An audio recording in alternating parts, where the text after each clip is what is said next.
2026. This is Atomic Habits by James Clear. Chapter 7. The Secret to Self-Control.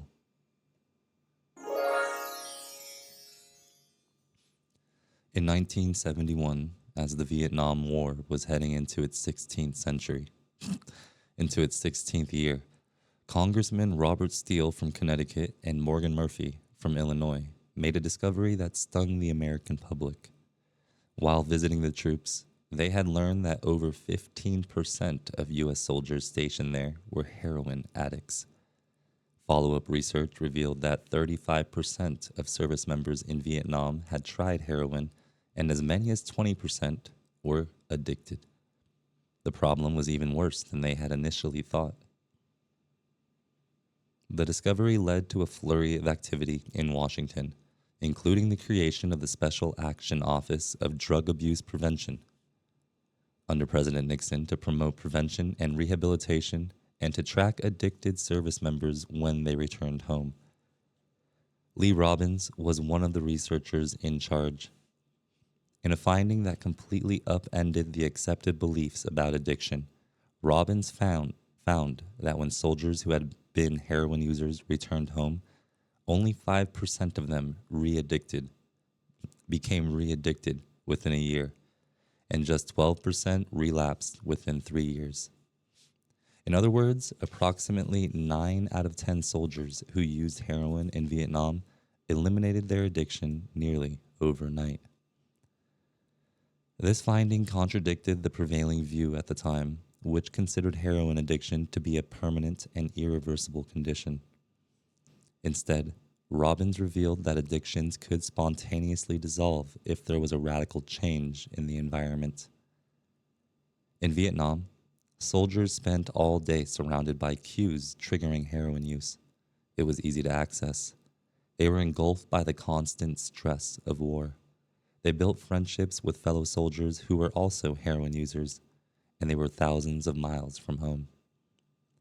Once a soldier returned to the United States, though, he found himself in an environment devoid of those triggers. When the context changed, so did the habit. Compare the situation to that of a typical drug user. Someone becomes addicted at home or with friends, goes to a clinic to get clean, which is devoid of all the environmental stimuli that prompt their habit, then returns to their old neighborhood with all of the previous cues that caused them to get addicted in the first place. It's no wonder that usually you see numbers that are the exact opposite of those in the Vietnam study. Typically, 90% of heroin users become re-addicted once they return home from rehab. The Vietnam studies ran counter to many of our cultural beliefs about bad habits because it had challenged the conventional association of unhealthy behavior as a moral weakness. If you're overweight, a smoker, or an addict, you've been told your entire life that it is because you lack self-control, maybe even that you're a bad person. The idea that a little bit of discipline would solve all our problems is deeply embedded in our culture. Recent research, however, shows something different. When scientists analyze people who appear to have tremendous self-control, it turns out that those individuals aren't all that different from those who are struggling. Instead, disciplined people are better at structuring their lives in a way that does not require heroic willpower and self-control. In other words, they spend less time in tempting situations. The people with the best self-control are typically the ones who need to use it the least. It's easier to practice self-restraint when you don't have to use it very often. So, yes, perseverance, grit, and willpower are essential to success. But the way to improve these qualities is not by wishing you were a more disciplined person, but by creating a more disciplined environment. This counterintuitive idea makes even more sense once you understand what happens when a habit is formed in the brain. A habit that has been encoded in the mind is ready to be used whenever. is ready to be used whenever the relevant situation arises. When Patty Allwell, a therapist from Austin, Texas, started smoking, she would often light up while riding horses with a friend. Eventually, she quit smoking and avoided it for years. She had also stopped riding. Decades later, she had hopped on a horse again and found herself craving a cigarette for the first time in forever. The cues were still internalized. She just hadn't been exposed to them in a long time. Once a habit has been encoded, the urge to act follows whenever the environmental cues reappear. There is one reason behavior change techniques can backfire. And this is one reason. Shaming obese people with weight loss presentations can make them feel stressed, and as a result, many people return to their favorite coping strategy, overeating. Showing pictures of blackened lungs to smokers leads to a higher level of anxiety, which drives many people to reach for a cigarette. If you're not careful about cues, you can cause the very behavior you want to stop. Bad habits are autocatalytic. The process feeds itself. They foster the feelings they try to numb. You feel bad, so you eat junk food. Because you eat junk food, you feel bad. Watching television makes you feel sluggish, so you watch more television because you don't have the energy to do anything else. Worrying about your health makes you feel anxious, which causes you to smoke to ease your anxiety, which makes your health even worse, and soon you're feeling more anxious. It's a downward spiral, a runaway train of bad habits. Researchers refer to this phenomenon as cue-induced wanting. An external trigger causes a compulsive craving to repeat a bad habit. Once you notice something, you begin to want it. This process is happening all the time, often without us realizing it. Scientists have found that showing addicts a picture of cocaine for just 33 milliseconds stimulates the reward pathway in the brain and sparks desire. This speed is too fast for the brain to consciously register. The addicts couldn't even tell you what they had seen, but they craved the drug all the same. Here's the punchline. You can break a habit, but you're unlikely to forget it. Once the mental grooves of habit have been carved into your brain, they are nearly impossible to remove entirely, even if they go unused for quite a while. And that means that simply resisting temptation is an ineffective strategy. It is hard to maintain a Zen attitude in a life filled with interruptions. It takes too much energy. In the short run, you can choose to overpower temptation. In the long run, we become a product of the environment that we live in. To put it bluntly, I have never seen someone consistently stick to positive habits in a negative environment. A more reliable approach is to cut bad habits off at the source. One of the most practical ways to eliminate a bad habit is to reduce exposure to the cue that causes it. If you can't seem to get any work done, leave your phone in another room for a few hours. If you're continually feeling like you're not enough, stop following social media accounts that trigger jealousy and envy. If you're wasting too much time watching television, move the TV out of the bedroom. If you're spending too much money on electronics, quit reading reviews of the latest tech gear. If you're playing too many video games, unplug the console and put it in a closet after each use. This practice is an inversion of the first law of behavior change. Rather than make it obvious, you make it invisible. I'm often surprised by how effective simple changes like this can be. Remove a single cue and the entire habit often fades away. Self-control is a short-term strategy, not a long-term one. You may be able to resist temptation once or twice, but it's unlikely you can muster the willpower to override your desires every time. Instead of summoning a new dose of willpower whenever you want to do the right thing, your energy would be better spent optimizing your environment. This is the secret to self-control. Make the cues of your good habits obvious and the cues of your bad habits invisible. Couple of tables, and we're on to the second law. Make it attractive.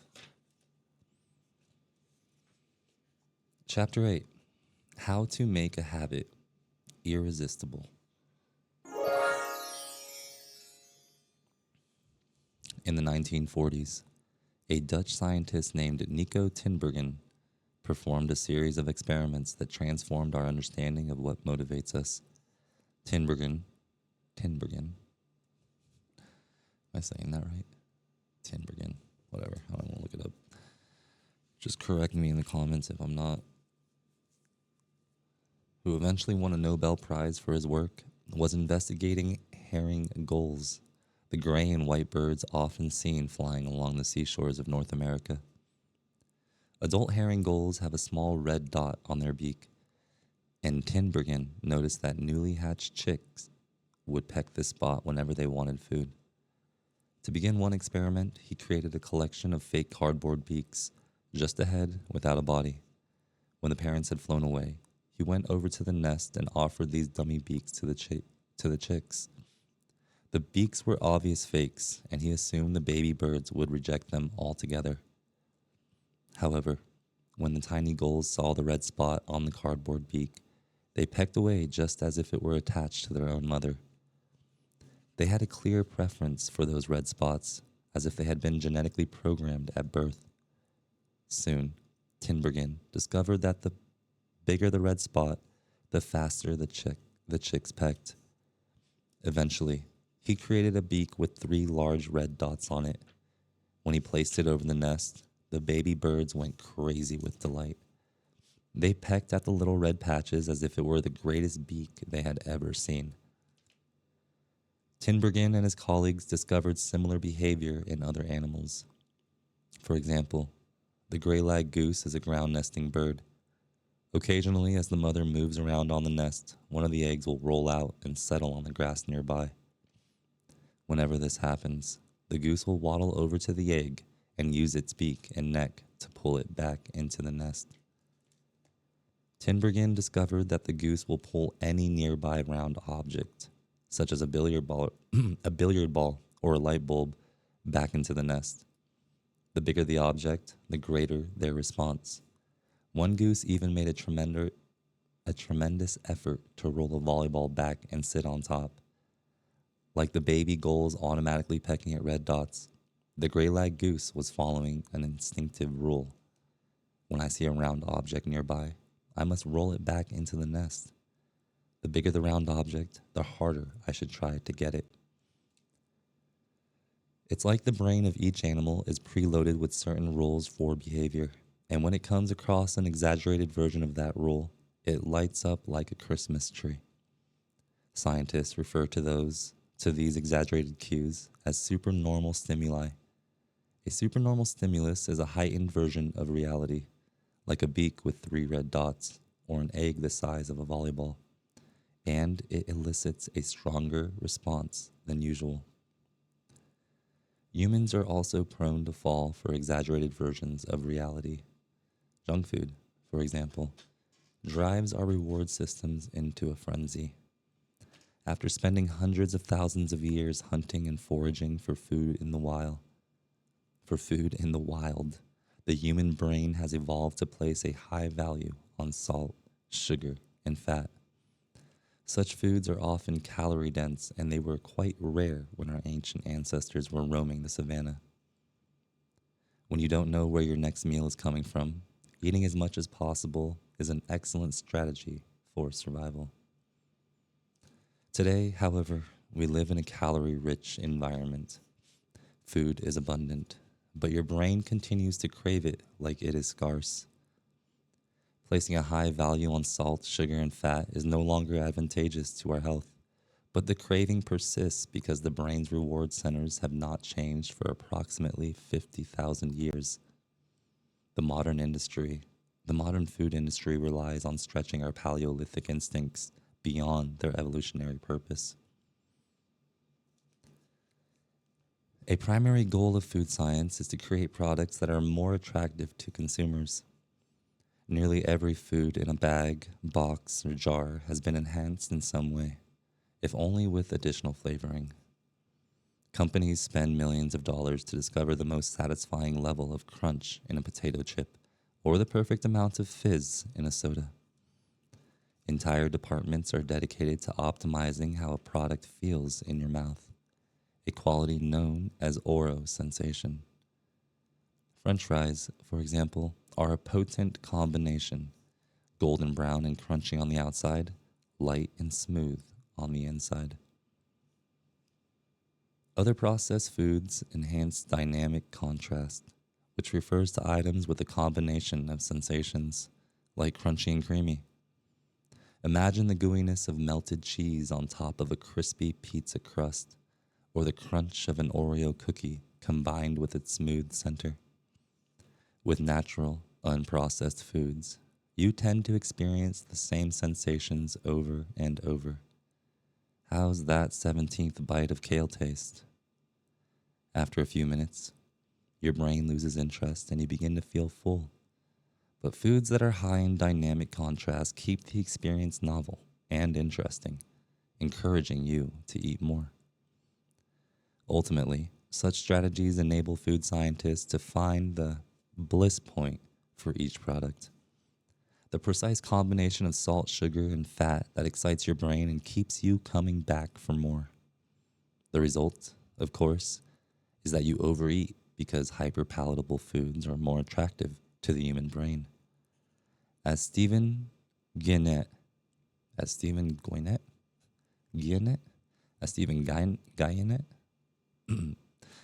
a neuroscientist who specializes in eating behavior and obesity, says, "We've gotten too good at pushing our own buttons."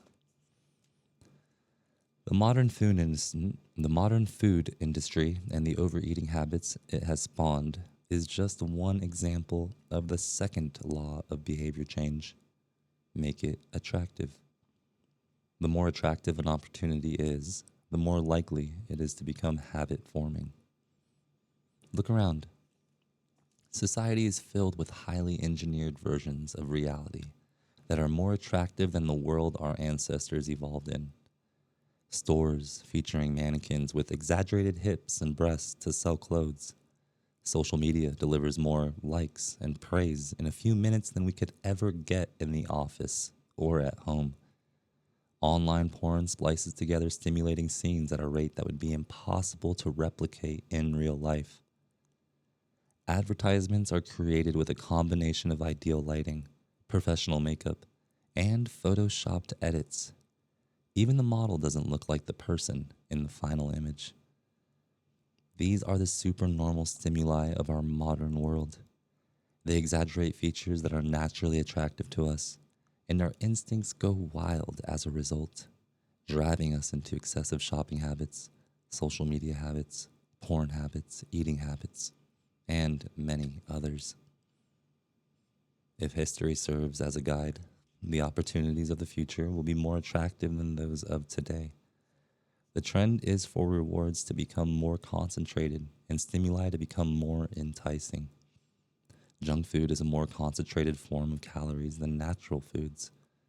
Hard liquor is a more concentrated form of alcohol than beer. Video games are a more concentrated form of play than board games. Compared to nature, these pleasure-packed experiences are hard to resist. We have the brains of our ancestors, but temptations they never had to face.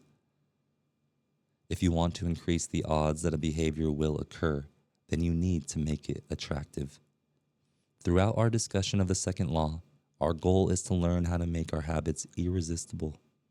While it is not possible to transform every habit into a supernormal stimulus, we can make any habit more enticing. To do this, we must start by understanding what a craving is and how it works. We begin by examining a biological signature that all habits share: the dopamine spike, the dopamine-driven feedback loop. Scientists can track the precise moment a craving occurs by measuring a neurotransmitter called dopamine. Asterisk. Dopamine is not the only chemical that influences your habits. Every behavior involves multiple brain regions and neurochemicals, and anyone who claims that habits are all about dopamine is skipping over major portions of this process. It's just one of the important role players in habit formation. However, I will single out the dopamine circuit in this chapter because it provides a window into the biological underpinnings of desire, craving, and motivation that are behind every habit. The importance of dopamine became apparent in 1954 when the neuroscientists James Olds and Peter Milner ran an experiment that revealed the neurological processes behind craving and desire.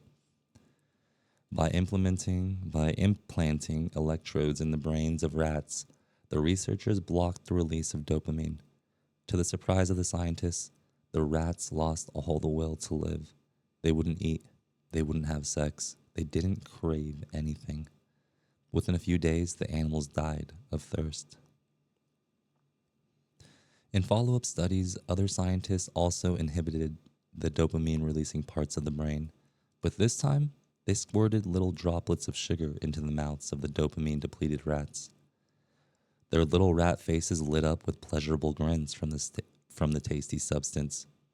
Even though dopamine was blocked, they liked the sugar just as much as before. They just didn't want it anymore. The ability to experience pleasure remained, but without dopamine, desire died, and without desire, action stopped. When other researchers reversed this process and flooded the reward system of the brain with dopamine, animals performed habits at breakneck speed. In one study, mice received a powerful hit of dopamine each time they poked their nose in a box. Within minutes, the mice developed a craving so strong they began poking their nose into the box 800 times per hour. Humans are not so different. The average slot machine player will spin the wheel 600 times per hour. Habits are a dopamine-driven feedback loop. Every behavior that is highly habit-forming, taking drugs, eating junk food, playing video games, browsing social media, is associated with higher levels of dopamine. Let me slow down. The same can be said for our most basic habitual behaviors, like eating food, drinking water, having sex, and interacting socially. For years, scientists assumed dopamine was all about pleasure, but now we know it plays a central role in many neurological processes, including motivation, learning and memory, punishment and aversion, and voluntary movement. When it comes to habits, the key takeaway is this: dopamine is released not only when you experience pleasure, but also when you anticipate it. Gambling addicts have a dopamine spike right before they place a bet, not after they win. Cocaine addicts get a surge of dopamine when they see the powder, not after they take it. Whenever you predict that an opportunity will be rewarding, your levels of dopamine spike in anticipation. And whenever dopamine rises, so does your motivation to act. It is the anticipation of a reward, not the fulfillment of it, that gets us to take action. Interestingly, the reward system that is activated in the brain when you receive a reward is the same system that is activated when you anticipate a reward. This is one reason the anticipation of an experience can often feel better than the attainment of it. As a child, thinking about Christmas morning can be better than opening the gifts. As an adult, daydreaming about an upcoming vacation can be more enjoyable than actually being on vacation. Scientists refer to this as the difference between wanting and liking. Your brain has far more neural circuitry allocated for wanting rewards than for liking them. The wanting centers in the brain are large: the brainstem, the nucleus accumbens, the ventral tegmental area, the dorsal striatum, the amygdala. The amygdala. Let me reread all that. Your brain has far more neural circuitry. Your brain has far more neural circuitry allocated for wanting rewards than for liking them. The wanting centers in the brain are large: the brainstem, the nucleus accumbens, the ventral tegmental area, tegmental, the dorsal striatum, the amygdala, and portions of the prefrontal cortex. By comparison, the liking centers of the brain are much smaller. They are often referred to as hedonic hotspots.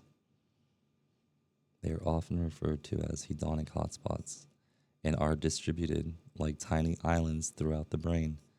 For instance, researchers have found that 100% of the nucleus accumbens is activated during wanting. Meanwhile, only 10% of the structure is activated during liking.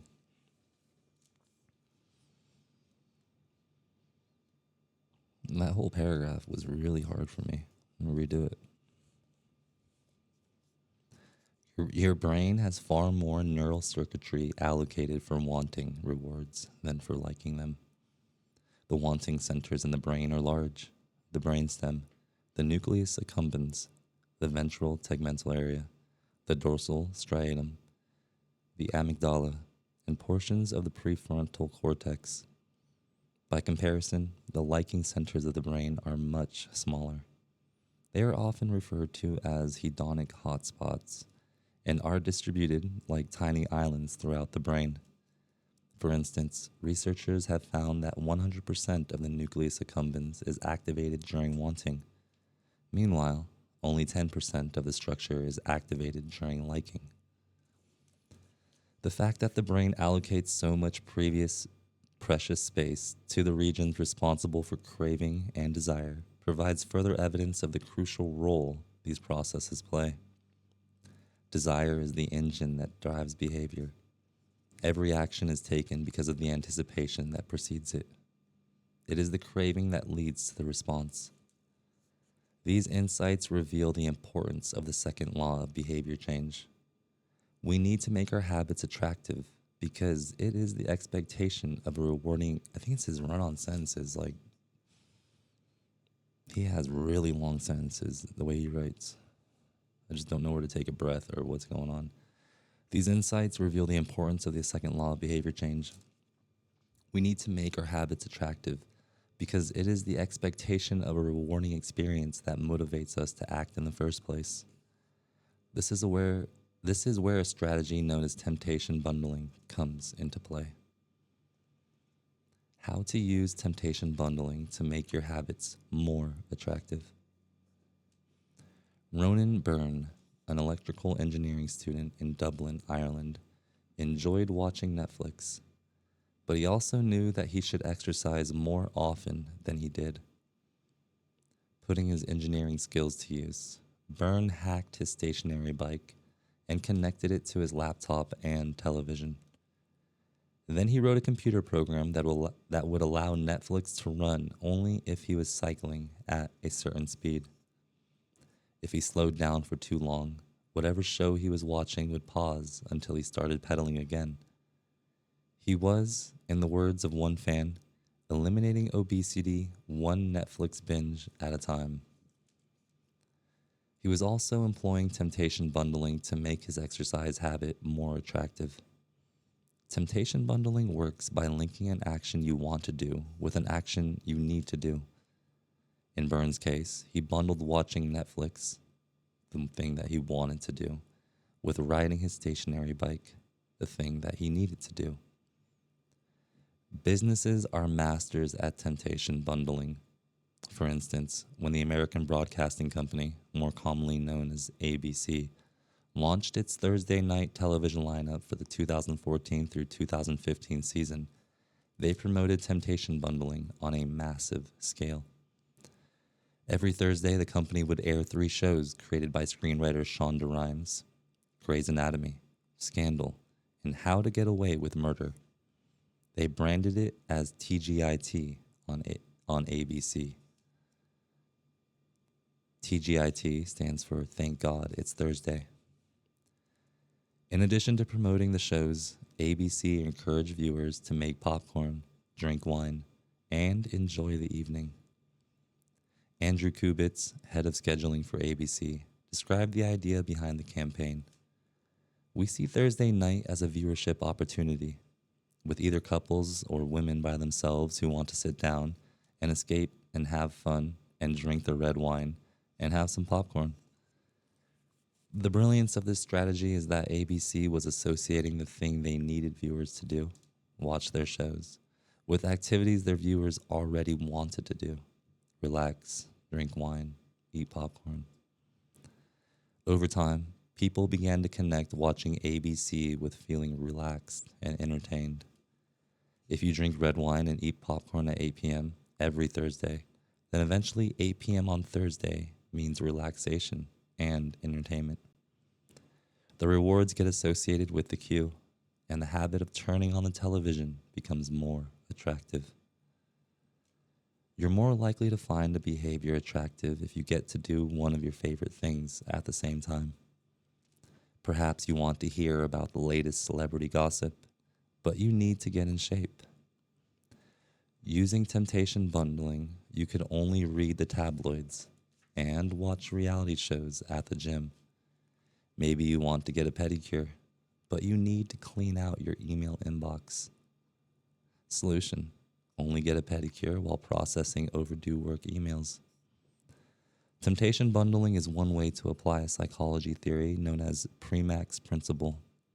Named after the work of Professor David Premack, the principle states that more probable behaviors will reinforce less probable behaviors. In other words, even if you don't really want to process overdue work emails, you'll become conditioned to do it if it means you get to do something you really want to do along the way. You can even combine temptation bundling with BJ Fogg's habit stacking strategy, as we discussed in Chapter 5, to create a set of rules to guide your behavior. The habit stacking plus temptation bundling formula is: 1. After I, current habit, I will, habit, I need. 2. After, habit, I need, I will, habit, I want. If you want to read the news but you need to express more gratitude, after I get my morning coffee, I will say one thing I'm grateful for that happened yesterday. Need. After I say one thing I'm grateful for, I will read the news. Want. If you want to watch sports, but you need to make sales calls, after I get back from my lunch break, I will call 3 potential clients. Need. After I call 3 potential clients, I will check ESPN. Want.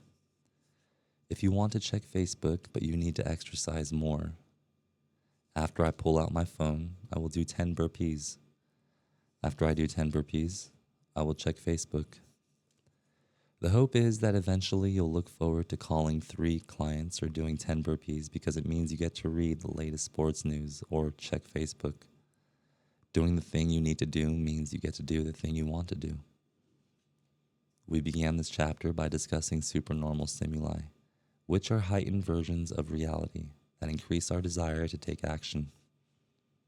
Temptation bundling is one way to create a heightened version of any habit by connecting it with something you already want.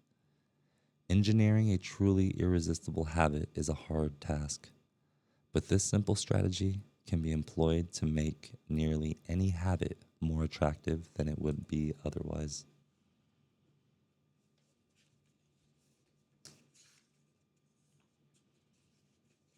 Chapter 9.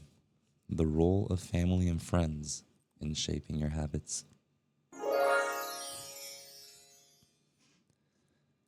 In 1965, a Hungarian man named Laszlo Polgar wrote a series of strange letters to a woman named Clara. Laszlo was a firm believer in hard work. In fact, it was all he believed in. He completely rejected the idea of innate talent. He claimed that with deliberate practice and the development of good habits, a child could become a genius in any field. His mantra was, "A genius is not born, but is educated and trained." Laszlo believed in this idea so strongly that he wanted to test it with his own children, and he was writing to Clara because he needed a wife willing to jump on board. Clara was a teacher, and although she may not have been as adamant as Laszlo, she also believed that with proper instruction, anyone could advance their skills. Laszlo decided chess would be a suitable field for the experiment, and he laid out a plan to raise his children to become chess prodigies. The kids would be homeschooled, a rarity in Hungary at the time. The house would be filled with chess books and pictures of famous chess players. The children would play against each other constantly and compete in the best tournaments that they could find. The family would keep a meticulous file system of the tournament history of every competitor the children faced. Their lives would be dedicated to chess. Laszlo successfully courted Clara, and within a few years, the Polgars were parents to 3 young girls, Susan, Sophia, and Judith. Susan, the oldest, began playing chess when she was 4 years old. Within 6 months, she was defeating adults. Sophia, the middle child, did even better. By 14, she was a world champion, and a few years later, she became a grandmaster. Judith, the youngest, was the best of all. By age 5, she could beat her father. At 12, she was the youngest player ever listed among the top 100 chess players in the world. At 15 years and 4 months old, she became the youngest grandmaster of all time, younger than Bobby Fischer, the previous record holder. For 27 years, she was the #1 ranked female chess player in the world. The childhood of the Polgar sisters was atypical, to say the least, and yet, if you ask them about it, they claim their lifestyle was attractive, even enjoyable. In interviews, the sisters talk about their childhood as entertaining rather than grueling. They loved playing chess. They couldn't get enough of it. Once Laszlo reportedly found Sophia playing chess in the bathroom in the middle of the night. Encouraging her to go back to sleep, he said, "Sophia, leave the pieces alone," to which she replied, "Daddy, they won't leave me alone." The Polgar sisters grew up in a culture that prioritized chess above all else, praised them for it, rewarded them for it. In their world, an obsession with chess was normal, and as we are about to see, whatever habits are normal in your culture are among the most attractive behaviors you'll find. The seductive pull of social norms. Humans are herd animals. We want to fit in, to bond with others, and to earn the respect and approval of our peers. Such inclinations are essential to our survival. For most of our evolutionary history, our ancestors lived in tribes. Becoming separated from the tribe, or worse, being cast out, was a death sentence. The lone wolf dies, but the pack survives. Meanwhile, those who collaborated and bonded with others enjoyed increased safety, mating opportunities, and access to resources.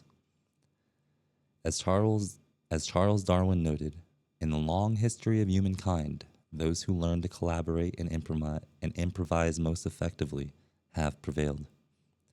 As a result, one of the deepest human desires is to belong, and this ancient preference exerts a powerful influence on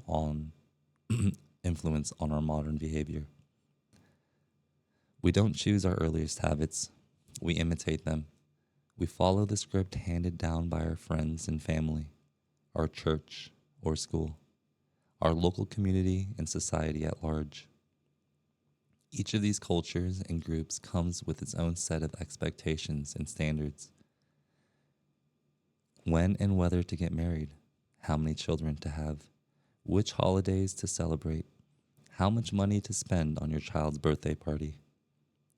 In many ways, these social norms are the invisible rules that guide your behavior each day. You're always keeping them in mind, even if they are not at the top of your mind. Often, you allow the habits of your culture without thinking, without questioning, and sometimes without remembering. As the French philosopher Michel de Montaigne wrote, "The customs and practices of life and society sweep us along." Most of the time, going along with the group does not feel like a burden. Everyone wants to belong. If you grew up in a family that rewards you for your chess skills, playing chess will seem like a very attractive thing to do. If you work in a job where everyone wears expensive suits, then you'll be inclined. Brain's turning off. If you work in a job where everyone wears expensive suits, then you'll be inclined to splurge on one as well. If all of your friends are sharing an inside joke or using a new phrase, you'll want to do it too, so they know that you get it. Behaviors are attractive when they help us fit in. We imitate the habits of three groups in particular: the close, the many, and the powerful. Each group offers an opportunity to leverage the second law of behavior change and make our habits more attractive. Imitating the close. Proximity has a powerful effect on our behavior. This is true of the physical environment, as we discussed in Chapter 6, but it is also true of the social environment. We pick up habits from the people around us. We copy the way our parents handle arguments, the way our peers flirt with one another, the way our coworkers get results. When your friends smoke pot, you give it a try too.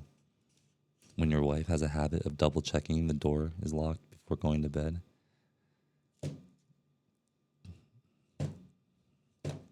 this guy's writing makes my brain hurt. When your friend, when your wife has a habit of double checking that the door is locked before going to bed, you pick it up as well.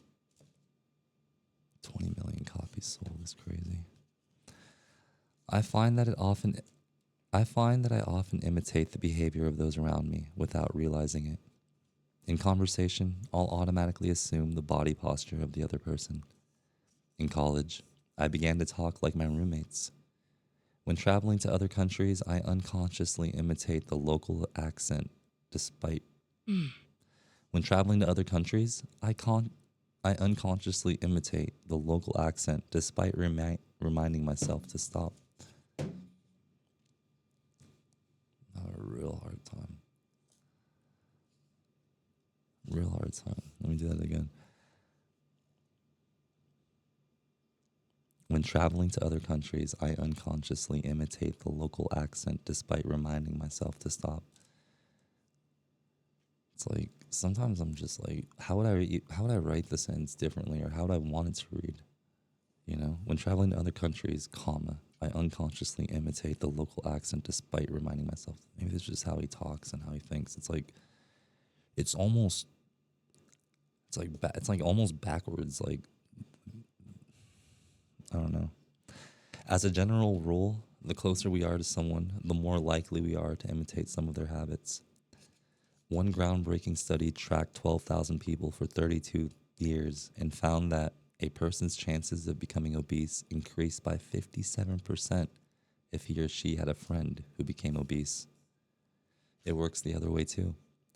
Another study found that if one person in a relationship lost weight, the other partner would also slim down about 1/3 of the time. Our friends and family provide a sort of invisible peer pressure that pulls us in their direction. Of course, peer pressure is bad only if you're surrounded by bad influences. When astronaut Mike Massimino Massimino. Massimino. Massimino. When astronaut Mike Massimino was a graduate student at MIT, he took a small robotics class. MIT. One of the 10 people in that class, of the 10 people in the class, 4 became astronauts. If your goal was to make it into space, then that room was about the best culture you could ask for.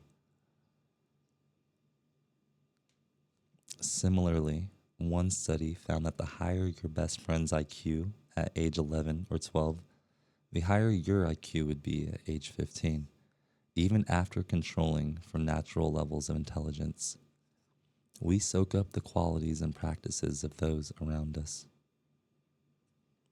One of the most effective things you can do to build better habits is to join a culture where your desired behavior is the normal behavior. New habits seem achievable when you see others doing them every day. If you are surrounded by fit people, you're more likely to consider working out to be a common habit. If you're surrounded by jazz lovers, you're more likely to believe it's reasonable to play jazz every day. Your culture sets your expectation for what is normal. Surround yourself with people who have the habits you want to have yourself. You'll rise together. To make your habits even more attractive, you can take this strategy one step further. Join a culture where, 1, your desired behavior is the normal behavior, and 2, you already have something in common with the group. Steve Kam, an entrepreneur in New York City, runs a company called Nerd Fitness, which helps nerds, misfits, and mutants lose weight, get strong, and get healthy. His clients include video game lovers, movie fanatics, and average Joes who want to get in shape.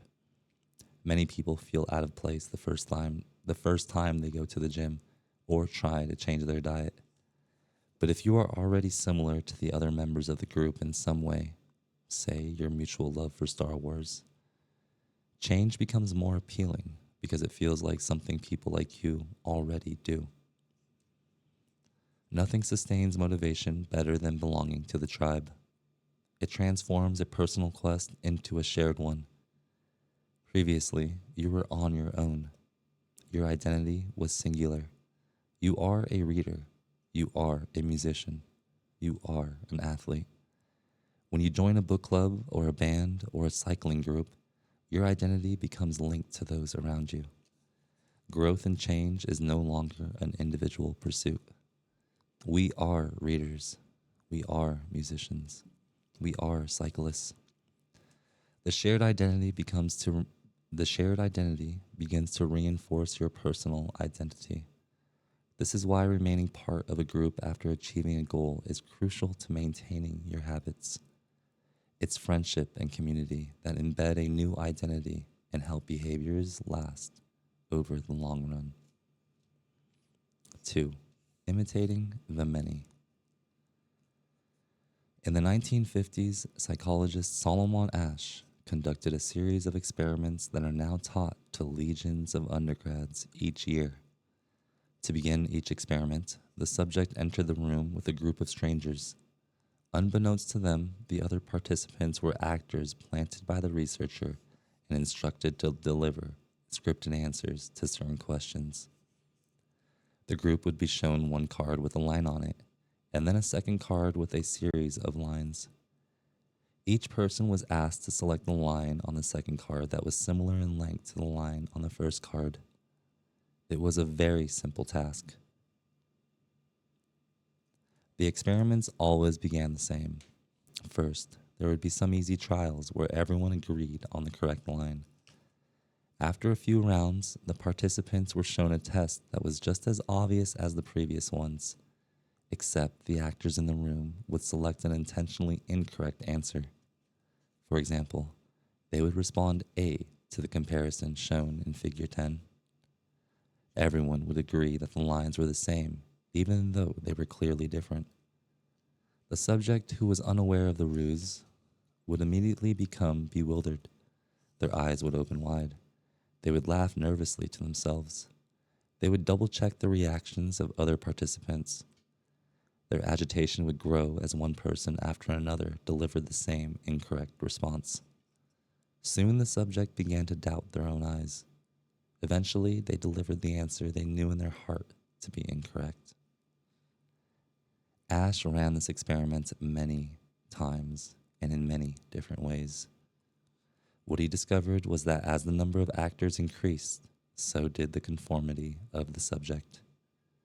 If it was just the subject and one actor, then there was no effect on the person's choice. They just assumed they were in the room with a dummy. When two actors were in the room with the subject, there was still little impact. But as the number of people increased to 3 actors and 4 and all the way to 8, the subject became more likely to second guess themselves. By the end of the experiment, nearly 75% of the subjects had agreed with the group answer, even though it was obviously incorrect. Whenever we are unsure how to act, we look to the group to guide our behavior. We are constantly scanning our environment and wondering, what is everyone else doing? We check reviews on Amazon or Yelp or TripAdvisor because we want to imitate the best buying, eating, and travel habits. It's usually a smart strategy. There is evidence in numbers, but there can be a downside. The normal behavior of the tribe often overpowers the desired behavior of the individual. For example, one study found that when a chimpanzee learns an effective way to crack nuts open as a member of one group and then switches to a new group that uses a little less. Yeah, this guy's run-on sentences are killing me. For example, one study found that when a chimpanzee learns an effective way to crack nuts open as a member of one group and then switches to a new group that uses a less effective strategy, it will avoid using the superior nut cracking method just to blend in with the rest of the chimps. Humans are similar. There is tremendous internal pressure to comply with the norms of the group. The reward of being accepted is often greater than the reward of winning an argument, looking smart, or finding truth. Most days, we'd rather be wrong with the crowd than be right by ourselves. The human mind knows how to get along with others. It wants to get along with others. This is our natural mode. You can override it. You can choose to ignore the group or to stop caring what other people think. But it takes work. Running against the grain of your culture requires extra effort. And when changing your habits means challenging the tribe, change is unattractive. When changing your habits means fitting in with the tribe, change is very attractive. 3. Imitating the powerful. Humans everywhere pursue power, prestige, and status. We want pins and medallions on our jackets. We want president or partner in our titles. We want to be acknowledged, recognized, and praised. This tendency can seem vain, but overall, it's a smart move. Historically, a person with greater power and status has access to more resources, worries less about survival, and proves to be a more attractive mate. We are drawn to behaviors that earn us respect, approval, admiration, and status. We want to be the one in the gym who can do muscle-ups, or the musician who can play the hardest chord progressions, or the parent with the most accomplished children, because these things separate us from the crowd. Once we fit in, we start looking for ways to stand out. This is one reason we care so much about the habits of highly effective people. We try to copy the behavior of successful people because we desire success ourselves. Many of our daily habits are imitations of people we admire. You replicate the marketing strategies of the most successful firms in your industry. You make a recipe from your favorite baker. You borrow the storytelling strategies of your favorite writer. You mimic the communication style of your boss. We imitate people. We envy. High status people enjoy the approval, respect, and praise of others.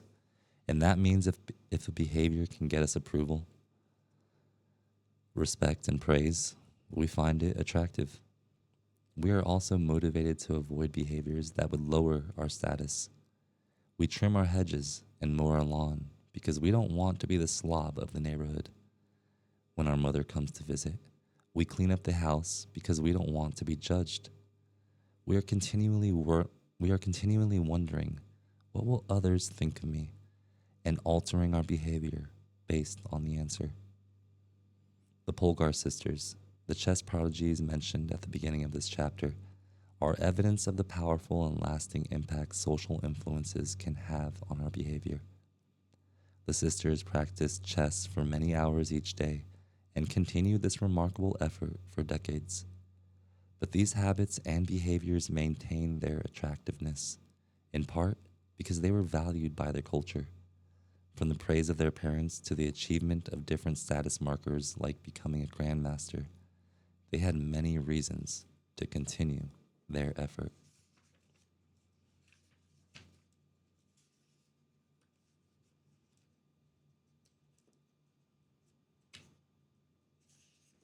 On a roll, huh? Kind of want to do chapter 10, but I guess we'll save it for next time.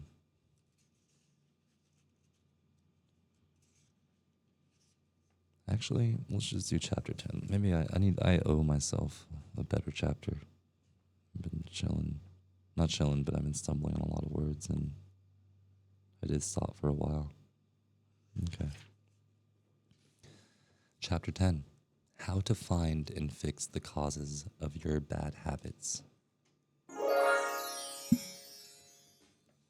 In late 2012, I was sitting in an old apartment. Do that over. In late 2012, I was sitting in an old apartment just a few blocks from Istanbul's most famous street, Istiklal Caddesi. I guess we're going to look that one up. I mean, if it's the most famous street.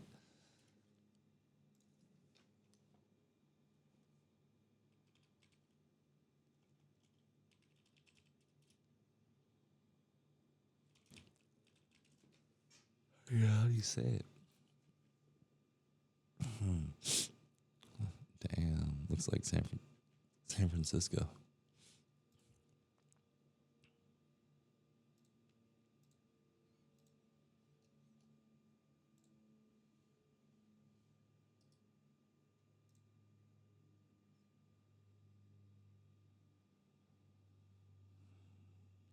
There's no pronunciation.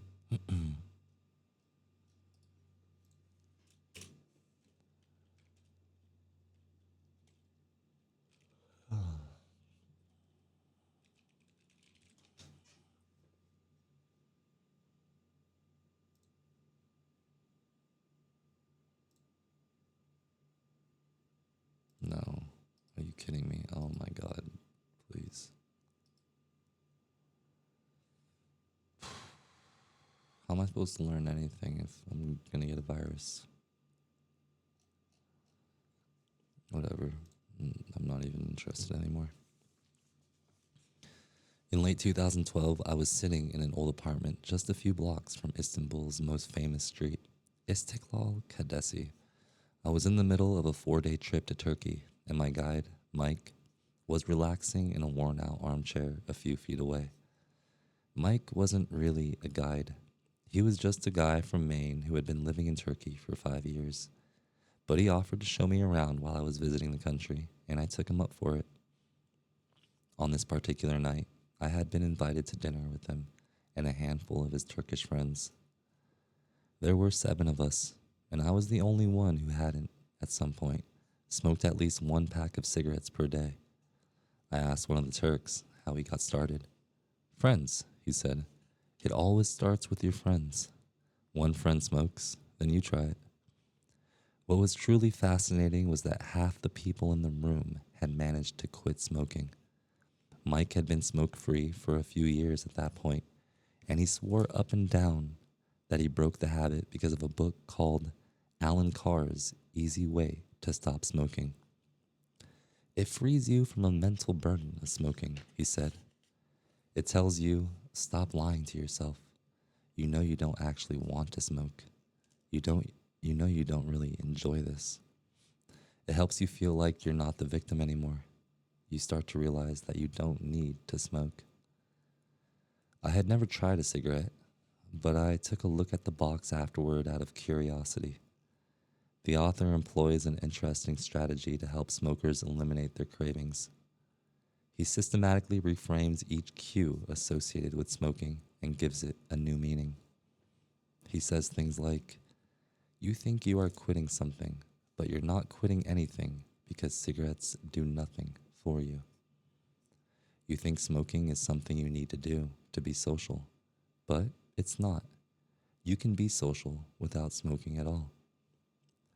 You think smoking is about relieving stress, but it's not.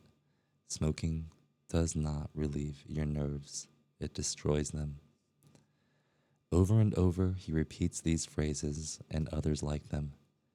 "Get it clearly into your mind," he says. "You are losing nothing, and you are making marvelous positive gains not only in health, energy, and money, but also in confidence, self-respect, freedom, and, most important of all, in the length and quality of your future life." By the time you get to the end of the book, smoking seems like the most ridiculous thing in the world to do. And if you no longer expect smoking to bring you any benefits, you have no reason to smoke. It is an inversion of the second law of behavior change. Make it unattractive. Now, I know this idea might sound overly simplistic. Just change your mind and you can quit smoking. But stick with me for 1 minute. Where cravings come from. Every behavior has a surface level craving and a deeper underlying motive. I often have a craving that goes something like this: I want to eat tacos. If you were to ask me why I want to eat tacos, I wouldn't say, because I need food to survive. But the truth is, somewhere deep down, I am motivated to eat tacos because I have to eat to survive. The underlying motive is to obtain food and water, even if my specific craving is for a taco. A craving is just a specific manifestation of a deeper underlying motive. Your brain did not evolve with a desire to smoke cigarettes, or to check Instagram, or to play video games. At a deep level, you simply want to reduce uncertainty and relieve anxiety, to win social acceptance and approval, or to achieve status. Look at nearly any product that is habit forming, and you'll see what it does not create. Look at nearly any product that is habit forming, and you'll see that it does not create a new motivation, but rather latches on to the underlying motives of human nature. Your habits are modern day solutions to ancient desires, new versions of old vices. The underlying motives behind human behavior remain the same. I'm just reading to read. I'm not even reading it correctly. Your habits are modern day solutions to ancient desires, new versions of old vices. The underlying motives behind human behavior remain the same.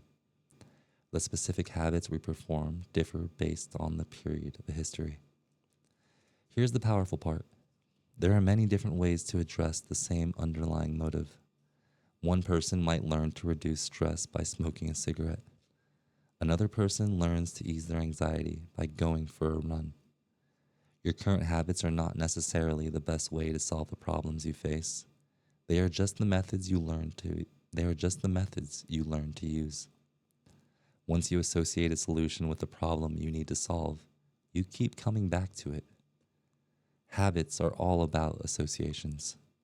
These associations determine whether we predict a habit to be worth repeating or not. As we covered in our discussion of the first law, your brain is continually absorbing information and noticing cues in the environment. Every time you perceive a cue, your brain runs a simulation and makes a prediction about what to do in the next moment. Cue: you notice that the stove is hot. Prediction: if I touch it, I'll get burned, so I should avoid touching it. Cue: You see that the traffic light turned green. Prediction: if I step on the gas, I'll make it safely through the intersection and get closer to my destination. So I should step on the gas. You see a cue, categorize it based on past experience, and determine the appropriate response. This all happens in an instant, but it plays a crucial role in your habits because every action is preceded by a prediction. Life feels reactive, but it is actually predictive. All day long, you are making your best guess of how to act given what you've just seen and what has worked for you in the past. You are endlessly predicting what will happen in the next moment. Our behavior is heavily dependent on these predictions. Put another way, our behavior is heavily dependent on how we interpret the events that happen to us, not necessarily the objective reality of the events themselves. Two people can look at the same cigarette, and one feels the urge to smoke, while the other is repulsed by the smell. The same cue can spark a good habit or a bad habit, depending on your prediction. The cause of your habits is actually the prediction that precedes them. These predictions lead to feelings, which is how we typically describe a craving, a feeling, a desire, an urge.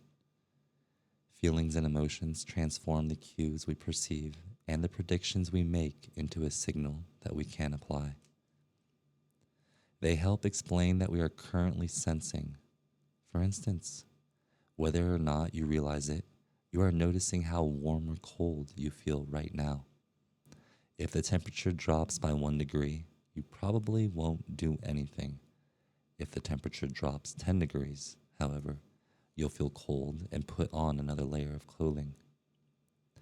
Feeling cold was the signal that prompted you to act.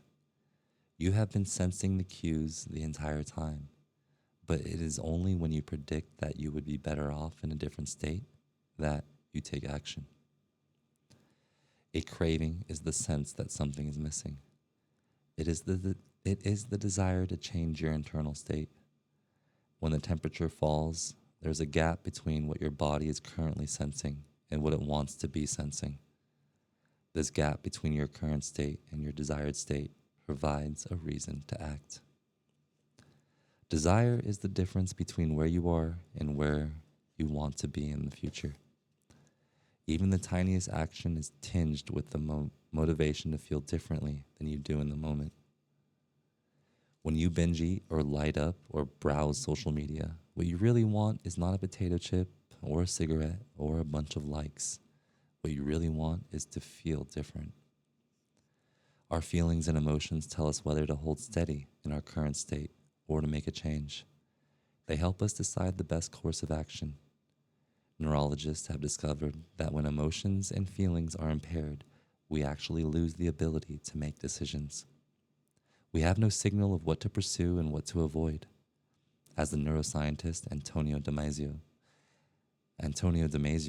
explains, it is emotion that allows you to mark things as good, bad, or indifferent.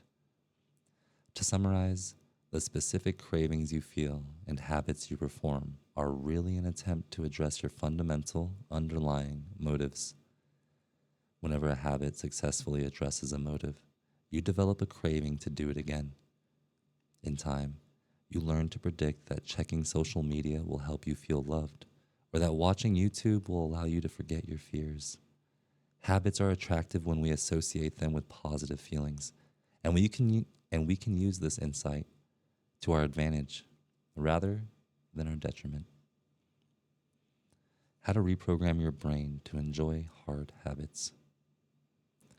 You can make hard habits more attractive if you can learn to associate them with a positive experience. Sometimes all you need is a slight mindset shift. For instance, we often talk about everything we have to do in a given day. You have to wake up early for work. You have to make another sales call for your business. You have to cook dinner for your family. Now imagine changing just one word. You don't have to. You get to. You get to wake up early for work. You get to make another sales call for your business. You get to cook dinner for your family. By simply changing one word, You shift the way you view each event. You transition from keeping these behaviors as burdens and turn them into opportunities. The key point is that both versions of reality are true. You have to do those things, and you also get to do them. We can find evidence for whatever mindset we choose. I once heard, I once heard a story about a man who uses a wheelchair. When asked if it was difficult being confined, he responded, "I'm not confined to my wheelchair. I am liberated by it. If it wasn't for my wheelchair, I would be bedbound and never able to leave my house." This shift in perspective completely transformed how he lived each day. Reframing your habits to highlight their benefits rather than their drawbacks is a fast and lightweight way to reprogram your mind and make a habit seem more attractive. Exercise. Many people associate exercise with being a challenging task that drains energy and wears you down. You can just as easily view it as a way to develop skills and build you up. Instead of telling yourself, "I need to go run in the morning," say, "It's time to build endurance and get fast." Finance. Saving money is often associated with sacrifice. However, you can associate it with freedom rather than limitation if you realize one simple truth. Living below your current means increases your future means. The money you save this month increases your purchasing power next month. Meditation. Anyone who has tried meditation for more than 3 seconds knows how frustrating it can be when the next distraction inevitably pops into your mind. You can transform frustration into delight when you realize that each interruption gives you a chance to practice returning to your breath. Distraction is a good thing because you need distractions to practice meditation. The pregame jitters. Many people feel anxious before delivering a big presentation or competing in an important event. They experience quicker breathing, a faster heart rate, heightened arousal. If we interpret these feelings negatively, then we feel threatened and tense up. If we interpret these feelings positively, then we can respond with fluidity and grace. You can reframe "I am nervous" to "I am excited and I'm getting an adrenaline rush to help me concentrate." These little mindset shifts aren't magic, but they can help change the feeling you associate with a particular habit or situation.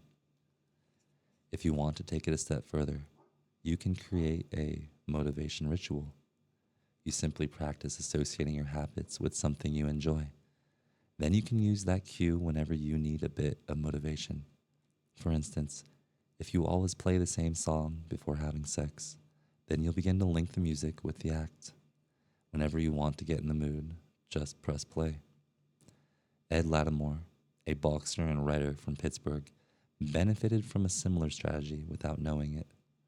"Odd realization," he wrote. "My focus and concentration goes up just by putting my headphones on while writing. I don't even have to play any music." Without realizing it, he was conditioning himself.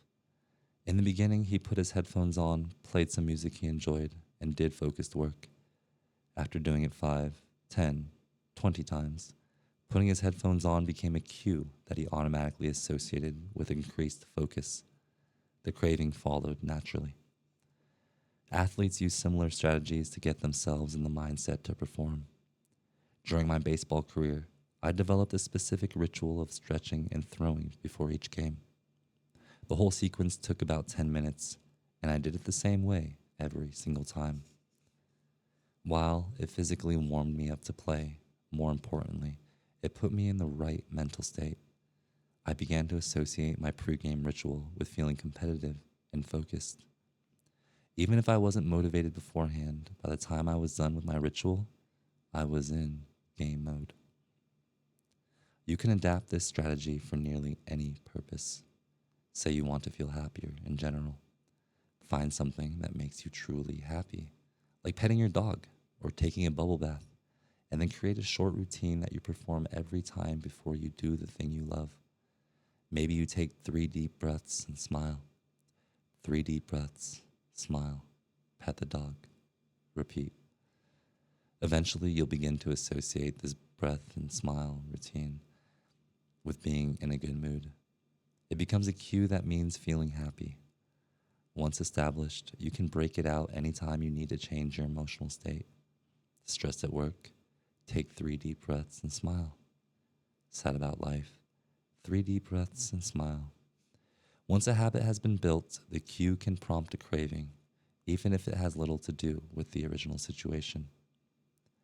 The key to finding and fixing the causes of your bad habits is to reframe the associations you have about them. It's not easy, but if you can reprogram your predictions, you can transform a hard habit into an attractive one. Nice. That's chapter was that? That was the end of the second law. That was chapter 10. All right.